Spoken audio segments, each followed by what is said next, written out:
धूल से भरा, सुनसान और ऊंचे नीचे टीलों से घिरा डोंगरिया गांव, जिसके चारों ओर फैला था घना और रहस्यमयी जंगल। उस जंगल को गांव वाले दिन में भी पार करने से डरते थे, और आज तो अमावस की काली रात थी। पूरा गांव मानो किसी अनजाने डर में डूबा हुआ था। न कहीं दिया जल रहा था, न कहीं इंसानी आवाज। बस कभी कभी जंगल की ओर से कुत्तों के रोने जैसी आवाज और सूखी हवा में पत्तों की सरसराहट सुनाई दे रही थी। इसी गांव के एक कोने में था भोला का छोटा सा मिट्टी का घर, जहां वो अपनी पत्नी सुमन के साथ रहता था। उस रात भोला कुल्हाड़ी उठाकर जंगल की ओर बढ़ने ही वाला था कि सुमन ने उसको रोकते हुए बोली, आज मत जाओ जी, आज अमावस है। मेरा मन बहुत घबरा रहा है। अगर आज नहीं गया तो कल चूल्हा कैसे जलेगा सुमन? जंगल से लकड़ी लानी ही पड़ेगी। सुमन की आंखों में डर साफ झलक रहा था, मगर भोला नहीं रुका। एक हाथ में कुल्हाड़ी और दूसरे में पुरानी सी लालटेन लेकर वो अंधेरे में निकल पड़ा। गांव के बीचों बीच पुराने बरगद के नीचे रामू की चाय की दुकान थी, जहां अंगीठी की आखिरी आग जल रही थी। वहीं बैठे थे रामू, मोहन, गोपाल और गांव के सबसे बुजुर्ग शंकर काका। उन्हीं में से मोहन बोलता है, आज कुत्ते कुछ ज्यादा ही भौंक रहे हैं। गोपाल ने चारों ओर देखते हुए कहा, बोलो मत, आज अमावस की रात है।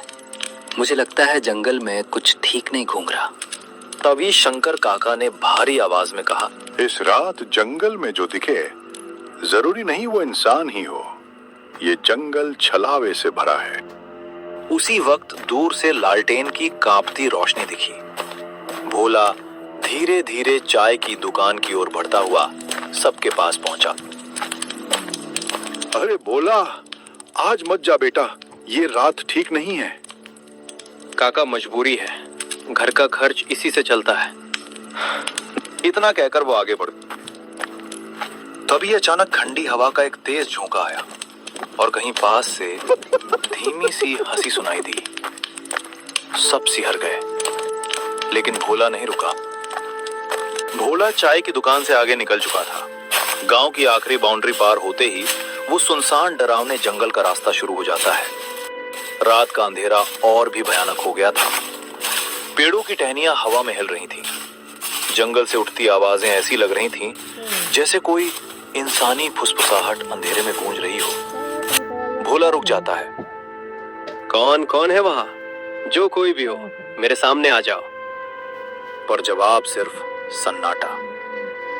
तभी अचानक उसे दिखा एक परछाई आगे पेड़ से उतरकर खेत की तरफ चली गई, धीरे मगर इंसान जैसी चाल में। भोला ने हिम्मत की और बोला, कौन है रे गोपाल, तू है क्या?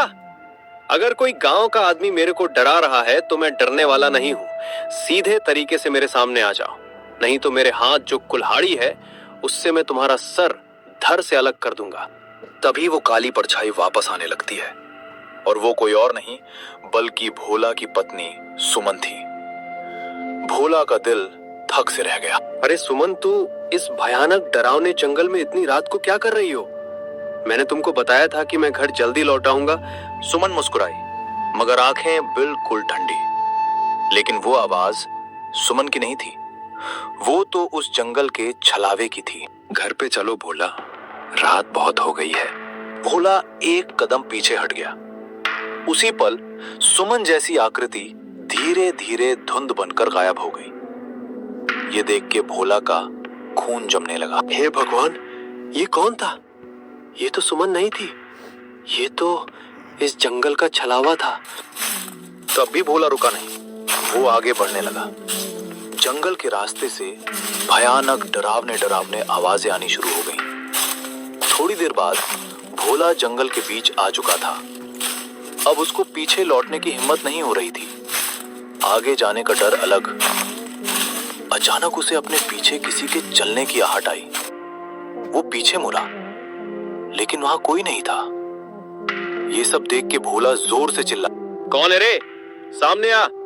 तभी एक बार और उसके पीछे धीमी खुरदरी आवाज आई, जैसे किसी 60 साल के बुढ़े की आवाज हो। फिर से भोला पीछे मुड़ा तो अपने पीछे उसको उसी के गांव के शंकर काका दिखाई दिए, जो चाय के दुकान पर बैठे हुए थे। शंकर काका, आप इस वक्त इस जंगल में? आपने तो मुझे जंगल जाने को रोका था। तो आप इस जंगल में इतनी रात को क्या कर रहे हो? मैं तेरा ही इंतजार कर रहा था भोला। भोला, आज तुझे मेरे हाथों से कोई नहीं बचा सकता। आज तेरा शरीर मेरा होगा। मुझे पता है कि तुम मेरे गांव के शंकर काका नहीं हो। मैंने तुमको पहचान लिया है। तुम एक जंगल के छलावा हो। अचानक से शंकर काका का असली रूप बाहर आ गया। एकदम दानव जैसा। भोला वहां से भागने लगा। वो छलावा भी उसके पीछे दौड़ने लगा। भोला भागते भागते एक पुरानी खाई पर पहुंचा। आगे रास्ता नहीं था। पीछे से छलावे की हंसी। अब भोला के पास आगे जाने का कोई भी रास्ता नहीं था। न भोला पीछे जा सकता था, न आगे जा सकता था। भोला ने कांपते हुए हाथों से अपनी कुल्हाड़ी उठाई और बोला, आजा, मैं डरता नहीं तुमसे। तुझे जो करना है कर ले। छलावा एक झटके में भोला का रूप लेकर सामने खड़ा हो जाता है। अब इधर भी भोला और उधर भी भोला, एक असली एक नकली। ये सब देख के असली भोला डर जाता है। भोला, अब तू क्या करेगा? अब तो मैंने भी तेरा रूप ले लिया है। अब कौन सा तू और कौन सा मैं? अब तो तुम्हारी पत्नी सुमन भी मुझे नहीं पहचान पाएगी। तभी अचानक छलावा भोला के ऊपर छलांग मारने ही वाला था कि भोला को अचानक शंकर काका की बात याद आई। हाँ, शंकर काका ने मुझे आते हुए बताया था कि छलावा रोशनी को बर्दाश्त नहीं कर पाता। उसके बाद भोला ने अपने हाथ में जो लालटेन थी उसको उठाया और जोर से छलावे की तरफ फेंक दी। जैसे ही लालटेन छलावे के पास गिरी, लालटेन में तेज पीली रोशनी खोने लगी और छलावा दर्द से चिल्लाते हुए पीछे हट गया। धुएं में घुलते हुए वो कर्कश हंसी के साथ बोला, अगली अमावस की रात फिर लौटूंगा बोला। उसके बाद तुम्हें ये लालटेन दो। क्या तुम्हारे गांव का कोई इंसान भी तुम्हें बचाने नहीं पाएगा? ये बोल के छलावा अंधेरे में गायब हो गया। रात के 2 बजे थे। अब भोला के पास लालटेन भी नहीं थी। भोला ने अपनी कुल्हाड़ी उठाई और घर के रास्ते बिना लकड़ी लेकर वापस जाने लगा। थोड़ी दूर चलते चलते भोला थक जाता है, इसीलिए वो एक पेड़ के नीचे आराम करने बैठ जाता है। रात का अंधेरा गहरा हो चुका था। भोला को कुछ समझ नहीं आ रहा था कि अब वो क्या करें। क्या करूं? कुछ समझ नहीं आ रहा है। रात भी बहुत हो चुकी है और मेरे पास तो अब मेरी लालटेन भी नहीं है और इस जंगल का रास्ता भी साफ दिखाई नहीं दे रहा है। ऐसा करता हूँ, आज की रात यही जंगल में पेड़ के नीचे सो जाता हूँ। सुबह होते ही लकड़ी लेकर यहाँ से चला जाऊंगा। दूसरी तरफ भोला की पत्नी घर के दरवाजे के पास खड़ी होकर भोला का इंतजार कर रही थी। रात के ठीक 3 बज चुके थे। थोड़ी देर बाद सुबह होने ही वाली थी। तभी सुमन खुद से बातें करते हुए बोलती है, हे भगवान, रात के 3 बज चुके हैं और अब तक ये घर क्यों नहीं लौट आए? उनको कुछ हुआ तो नहीं होगा? अब मैं क्या करूं? घर के बाहर कुत्तों की भौंकने की और जंगल की तरफ से लोमड़ियों की आवाजें आ रही थी। उधर सुमन को नींद नहीं आ रही थी। सुमन सोते हुए भोला को याद कर रही थी। थोड़ी ही देर में सुबह हो जाती है। सुबह होते ही सुमन गांव में जो चाय की दुकान है उसके पास आने लगती है। चाय के दुकान पर वही लोग बैठे थे जो रात को भोला को समझा रहे थे। तभी सुमन चाय के दुकान पर आ जाती है। क्या हुआ सुमन? तुम आज चाय की दुकान पर कैसे आई? सब ठीक तो है ना? नहीं भैया, सब ठीक नहीं है। कल रात को भोला लकड़ी लाने जंगल गए थे, लेकिन भोला जंगल से अब तक घर आए ही नहीं। रोज तो जल्दी घर लौट आते थे, लेकिन आज क्या हुआ? तो भोला घर लकड़ी लेकर आए ही नहीं। मुझे बहुत ही चिंता हो रही है। सुमन, तुम चिंता मत करो। अभी हम सब उस जंगल में जाकर देखते हैं। उसके बाद सभी भोला को ढूंढने जंगल की ओर जाने लगते हैं। थोड़ी दूर जाने के बाद उनको दूसरे गांव का एक लकड़हारा उस जंगल में दिखाई देता है। तभी उस लकड़हारे से शंकर काका कहते हैं, बेटा, तुमने किसी आदमी को इस जंगल में देखा है क्या? वो भी तुम्हारे तरह इस जंगल में रात को लकड़ी लाने आया था, लेकिन अब तक वो घर नहीं लौटा। हाँ काका, मैंने एक आदमी को एक पेड़ के नीचे देखा था, लेकिन वो सोया हुआ था, इसीलिए मैंने उसको जगाया नहीं। वो पास में ही जो पेड़ है उसके नीचे सोया हुआ है, लेकिन वहां का रास्ता बहुत ही डरावना है। मैं भी लकड़ी काटने वहां कभी नहीं जाता। सभी लोग वहां से भोला को ढूंढने आगे जंगल के रास्ते निकल पड़ते हैं। कुछ ही दूर जाने के बाद उनको भोला एक पेड़ के नीचे सोया हुआ दिखाई देता है। सभी लोग भोला के पास जाते हैं और कहते हैं, अरे ओ भोला, नींद पूरी नहीं हुई क्या? अब तुम्हारी नींद पूरी हुई होगी तो उठ जा। देखो, हम तुम्हें ढूंढने जंगल आए हुए हैं। तुम लोग यहाँ क्या हुआ? सब ठीक तो है? और सुमन, तुम भी इन लोगों के साथ इस जंगल में क्यों?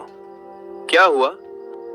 आप आज घर नहीं आए तो क्या मुझे चिंता नहीं होगी क्या? मैं रात भर आपके चिंता में सो नहीं पाई और आप कह रहे हो कि क्या हुआ? सुमन, अब मैं तुमको क्या बताऊं कि मेरे साथ रात में क्या हुआ। शंकर काका, अब आप लोगों को मैं क्या बताऊं। कल रात जब मैं लकड़ी लेने इस जंगल में आया ना, तो मुझे सुमन का रूप लेकर इस जंगल का छलावा मेरे सामने आया। उसके बाद वो गायब हो गया। थोड़ी देर बाद फिर से वो छलावा आपके रूप में मेरे पीछे मुझे मारने आया शंकर काका। लेकिन आपकी वजह से मैं कल रात को बच गया। आपने मुझे चाय की दुकान पर बताया था कि छलावा लालटेन की रोशनी से भागता है। मैंने मेरे हाथ में जो लालटेन थी वो छलावे के ऊपर फेंकी। उसके बाद छलावा गायब हो गया। लेकिन उसने मुझे बोला था कि वो फिर अगली अमावस की रात हमारे गांव आएगा। शंकर काका, छलावा गया नहीं है, सिर्फ कुछ दिनों के लिए गायब हो गया है। इसीलिए हम सब गांव वालों को सावधान रहना होगा। बेटा भोला, तू आज बच गया, पर वो किसी और का रूप लेकर फिर आएगा। अब चलो यहाँ से जल्दी। और फिर सब लोग वापस गांव की ओर चले जाते हैं।